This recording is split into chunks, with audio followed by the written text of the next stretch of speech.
As you may have noticed from some of my other videos, I actually have the whole of my right arm tattooed. And I think with tattoos, there's always going to be that social stigma against it, that people that have tattoos are rough or people that have tattoos are thugs. But there's a particular part of my tattoo that actually has a really, really strong sentimental reason. All the way from there downwards is dedicated to the band Linkin Park. And as I'm sure most people are probably aware, on the 20th of July 2017, Chester Bennington, the lead singer from Linkin Park, hung himself. And for me, in life, you talk so much about kind of defining moments, and you talk so much about moments that kind of shaped you. And I have to be honest, and I have to say that the moment that I found out that he'd killed himself had such a strong and profound impact and such a strong and profound kind of message to me. And it's that I want to focus on this video. And normally when I put a video together, I have a little bit of a script, I have an idea of what I'm going to talk about, but this video is going to be completely off the cuff. So even to this day, though it was coming up to 2.5 years ago, I can still remember how I felt. I can still remember where I was, and I can still remember who I was with when it happened. So on the 20th of July 2017, I'd gone on a date with a girl that I'd met off Tinder. And to be fair, it was going all right. She was a nice enough girl, but no particular spark whatsoever. And at that one moment during the date, she went to the loo. And I remember sitting, just scrolling through my phone, just as anybody of my age does. And I remember seeing it all the way through my Facebook homepage. R.I.P. Chester Bennington, rest in peace Chester from Linkin Park. And a few people even posting kind of thought-provoking words or thought-provoking messages about the band. But I can remember seeing it, and I can remember reading it, and my heart just sunk. It sunk in a way I didn't even realise it was possible for something that seemed so insignificant to my life. But to say insignificant is just the wrong phrase. And I remember she came back from the loo and she was like, "Are you okay?" And I think at that moment I'd probably gone literally as white as a sheet, and I was like, "He's dead. He's fucking dead." And she was like, "Who's dead?" And I was like, "Chester from Linkin Park. He's gone." She obviously wasn't a Linkin Park fan, so it didn't have the resonance that it had to me. But for me, that day and weeks after, I felt broken. It would not be an exaggeration to say that 1 in 3 thoughts involved Chester, and 1 in 3 thoughts involved just questioning how he could do that. And even now, when I listen to Linkin Park, I still get pangs of emotion. Even now, if I listen to the song One More Light, I have to wipe away a tear. And sometimes it turns into a little bit more than just a tear. And it's really got me thinking about why that is the case. Why a suicide of somebody I've never met and never would have met has had such a profound impact on me. So I think when you're questioning something like that, you really have to go all the way back and kind of question why that is. So I'm a 30-year-old man. At the age when Linkin Park were first coming on the scene, when they did their first album, which is actually half of what I've got tattooed on me, I was prime age for them. And I think Linkin Park are a world-class band, an absolute world-class band. You look at the way that they evolved over the years, you look at the impact that they've had, and I think it's not unfair to say that, in the same way that a band like the Beatles shaped early British music, I think Linkin Park had a massive, massive effect on shaping rock and metal as we see it today. And you only have to listen to some of their lyrics just to appreciate how truthfully good they were. But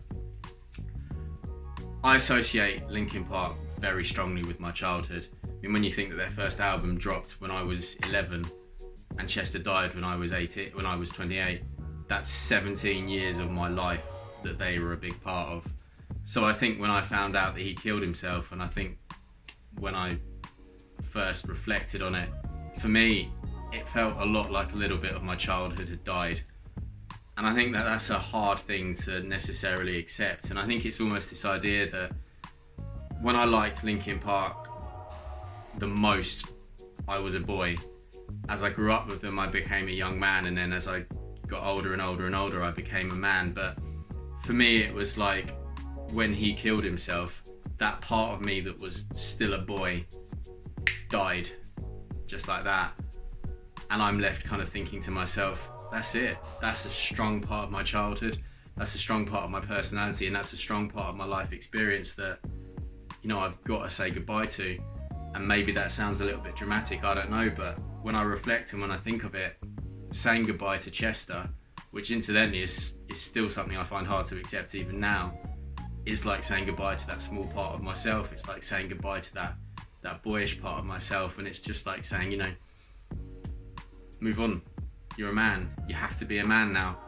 And that's a strong message to take from something, but for me it really, really does have a really strong resonance. And then I think another reason why it's hit me so hard is, if you haven't, I would urge you to go on YouTube, and I would urge you to watch one of Chester's last interviews before he took his life. And it's one where he's being interviewed for a radio show, and he's discussing what is at the time their new track, Heavy. And he's so profound in that interview, and he speaks so well about mental illness. It's just an absolute, you know, if anybody's suffering with that, or anybody wants to educate themselves on mental illness, that is one of the best videos you can ever watch. But he says some really, really strong things, but one of the things that I think has the strongest impact is he's reflecting on how people expect him, because he's successful and because of how well the band has done. People are, you know, reflecting on him to be happy, and how he almost places pressure on himself to be happy. But in that interview he says, the only thing that's changed is I'm Chester from Linkin Park. And I think it's just to understand that you can have the success, you can have the fame, and you can have the talent, and you can be earning a living off that talent. Sometimes that profoundly isn't enough. And it leads me to reflect, and it leads me to question modern day life, where we're told so much we should always be striving for success. We're told so much that the more success we have, the happier we'll be. We're told so much that, you know, never settle, always aim to be the best. And the way that materialism works nowadays, we're told that you have to strive for all these things. And I think hearing someone that has the talent, obviously had the fame, obviously had the money, just say deep down, he's the only thing that's changed is he's in a band, that's a strong message to take away. You know, and in that interview he references being a husband, being a father, being a friend, being a band member, and you listen to that and you just think that was how he saw himself. He didn't see himself as Chester from Linkin Park. He saw himself as all of those things. And you know, you hear that and it leads you to question how somebody could essentially do that, especially when it's not just impacting on themselves, but it's impacting on everybody around them. And there's also another performance on YouTube where Linkin Park are at Grand Central Station, and I think it's May in 2017, so just a couple of months before he killed himself. And they're performing in the end. Chester looks happy, and you can just see the audience are just loving everything that they're watching as they're kind of at this really exclusive gig. But one of the most heart-wrenching things to look at in that video is to see Mike Shinoda, the other main vocalist in Linkin Park, and just look at how happy he is in that moment, and just to look at the way he's just looking at Chester like, that's my best friend. And you watch that and you just think, Chester took that away from everybody.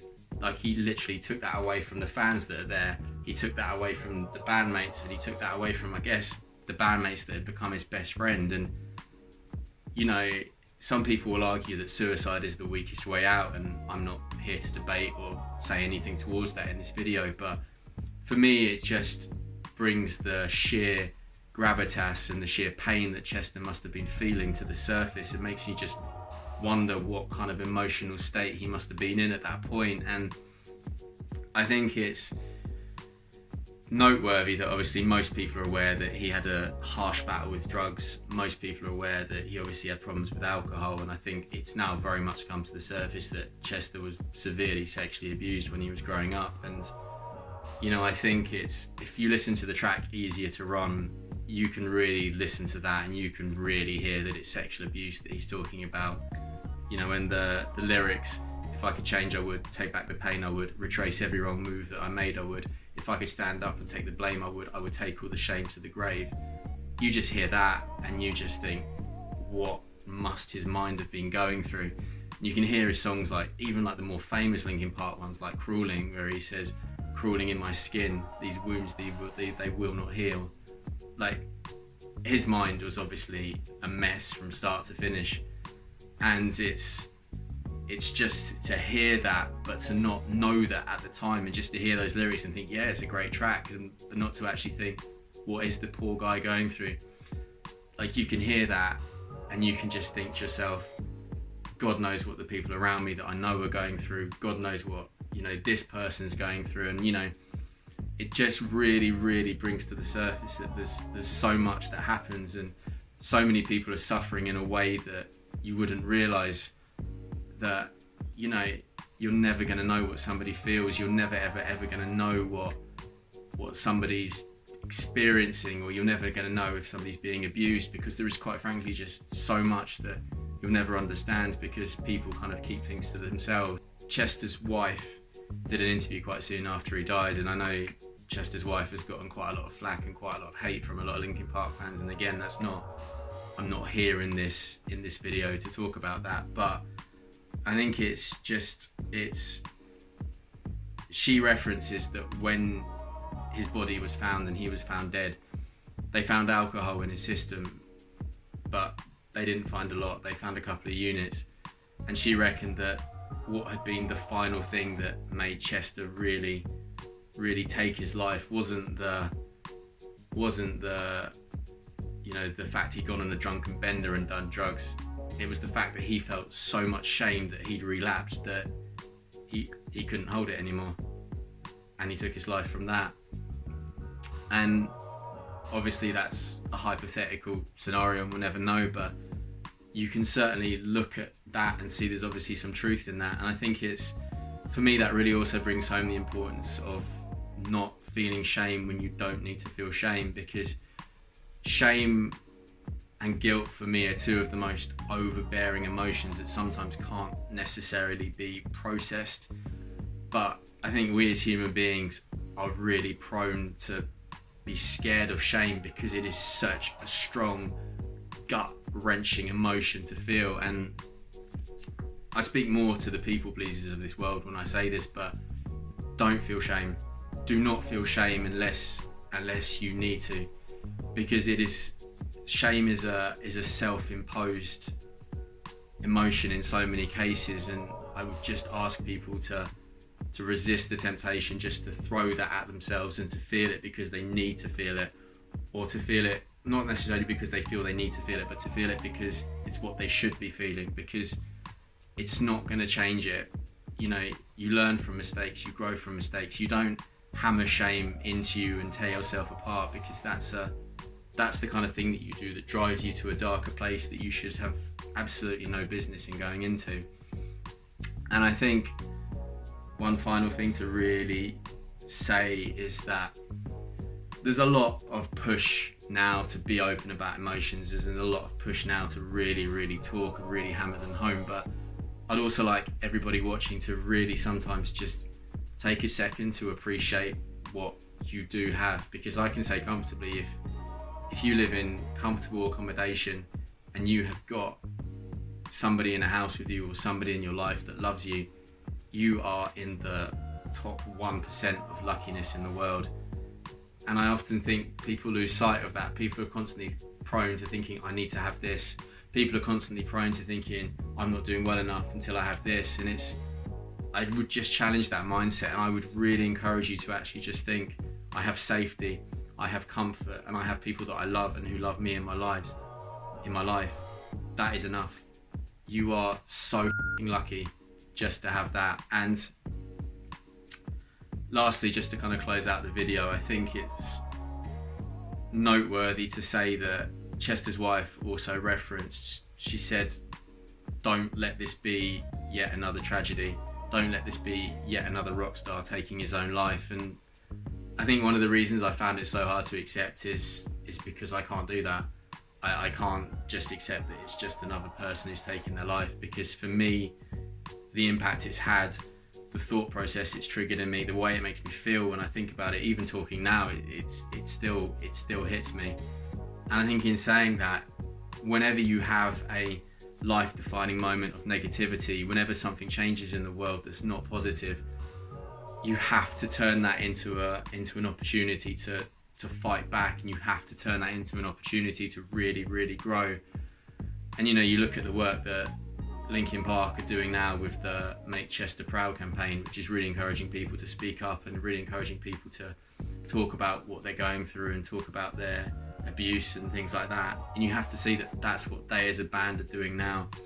And I think we have to learn from that and really kind of home in and focus on what's to come next, and not dwelling on the past and not dwelling on what's lost. I mean, I'm being hypocritical because this whole video is about me reflecting on the past and what's been lost, but I think in life you have the opportunity to really choose the positives, to acknowledge how good your life is, to acknowledge what you've got,